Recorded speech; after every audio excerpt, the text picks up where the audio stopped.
আজি স্বাধীনতা দিৱস। স্বাধীনতা দিৱসৰ স্মৃতি আপোনালোকৰ কেনেকুৱা?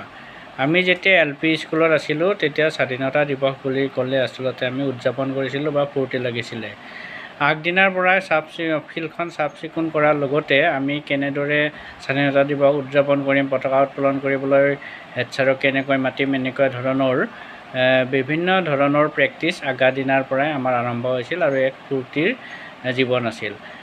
তাৰপিছতে চক্ৰ বিষয়ৰ কাৰ্যালয়লৈ যোৱা যায় স্কুলৰ পৰা। তাৰপিছত স্থানীয় যদি চিনেমা হল থাকে সেই সময়ত আছিলে, তাত সেইদিনা ফ্ৰী চিনেমা দেখুৱাইছিলে আৰু SDC অফিচত ফল মূল বা মিঠাই আদি বিতৰণ কৰিছিলে। গতিকে এটা খুব ভাল লগা পৰিৱেশ আছিল স্বাধীনতা দিৱস বুলি ক'লে। সেইখিনি আছিলে আচলতে আমাৰ LP স্কুলৰ সময়ছোৱাতে, অৰ্থাৎ 4ৰ্থ শ্ৰেণীলৈকে। কিন্তু যেতিয়া 5ম শ্ৰেণী পালোঁ তেতিয়াৰ পৰা কিন্তু আমি স্বাধীনতা দিৱসৰ কাৰ্যসূচীত অংশগ্ৰহণ কৰাৰ পৰা বিৰত থাকিবলগীয়া হৈছিল। কাৰণ সেই সময়ত বিদ্ৰোহী সংগঠনবিলাকেই আচলতে বৰ্জন কৰিবলৈ আহ্বান জনাইছিল আৰু আচলতে সেইদিনা বন্ধই থাকিছিলে। গতিকে আমি আচলতে হাইস্কুলীয়া জীৱন বা কলেজীয়া জীৱনতো স্বাধীনতা দিৱসৰ স্কুলীয়া বিশেষকৈ বিদ্যালয়ত আমি উদযাপন কৰিব পৰা নাছিলোঁ। সেইটো আমাৰ কাৰণে বৰ দুৰ্ভাগ্যৰ সময়ছোৱা আছিলে। এতিয়া অৱশ্যে সময়ৰ পৰিৱৰ্তন হৈছে, এতিয়া অৱশ্যে পৰিৱেশ সলনি হৈছে।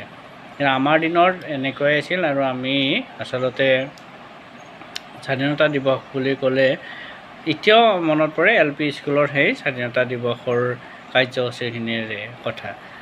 ধুনীয়াকৈ আমি কোদালেৰে ঘাই বনাই লৈছিলোঁ, বাঁহ আনি পেলাই যিডাল আমি পতাকা উত্তোলনৰ আগা দিনাৰ পৰাই আমি যি ধুনীয়া এটা পৰিৱেশ সৃষ্টি হৈছিল। কিন্তু আজিকালি সেই পৰিৱেশটো স্কুলীয়া পৰ্যায়ত পুনৰ ঘূৰি আহিছে অৱশ্যে, কিন্তু মাজৰ কালচোৱাত যিটো আমাৰ বিশেষকৈ ধেমাজি কাণ্ডৰ পিছৰ পৰাই একেবাৰে আচলতে স্বাধীনতা দিৱস স্কুলীয়া পৰ্যায়ত প্ৰায় নোহোৱাৰ দৰে হৈ গৈছিল।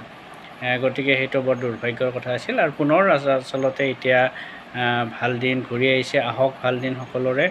স্বাধীনতা দিৱসৰ আচলতে বিশেষকৈ আমি বুৰঞ্জীখিনি আজি স্মৃতি ৰোমন্থন কৰিব লাগে আৰু নৱপ্ৰজন্মই এই কথাখিনি জানিব লাগে। ভাৰতবৰ্ষৰ স্বাধীনতা কেনেদৰে পালে, স্বাধীনতা যুঁজত আচলতে কেনেকুৱা ধৰণৰ মানুহে অংশগ্ৰহণ কৰিছিল বা সেই সময়ৰ পৰিস্থিতি কেনেকুৱা আছিল, এই বিষয়ে আমাৰ নৱপ্ৰজন্মই জনাটো অত্যন্ত প্ৰয়োজন।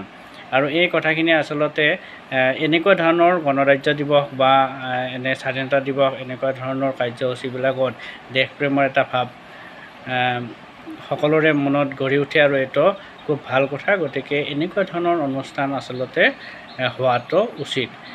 আমাৰ অৱশ্যে এতিয়াও আমি খুব মিছ কৰোঁ যে দুৰ্ভাগ্যৰ কথাটো হ'ল যে আমি হাইস্কুলীয়া বা কলেজীয়া জীৱনত আমি দেশৰ পৰিস্থিতিৰ কাৰণে স্বাধীনতা দিৱসত সক্ৰিয়ভাৱে অংশগ্ৰহণ কৰিব নোৱাৰিলোঁ। মই আশা কৰোঁ এতিয়া নৱপ্ৰজন্মই এই স্বাধীনতা দিৱসৰ প্ৰতিটো কাৰ্যসূচীতে অংশগ্ৰহণ কৰি আমাৰ স্বাধীনতা আন্দোলনৰ বীৰ সেনানীসকলৰ ত্যাগৰ কথা নিশ্চয়কৈ অনুধাৱন কৰিব পাৰিব। ধন্যবাদ।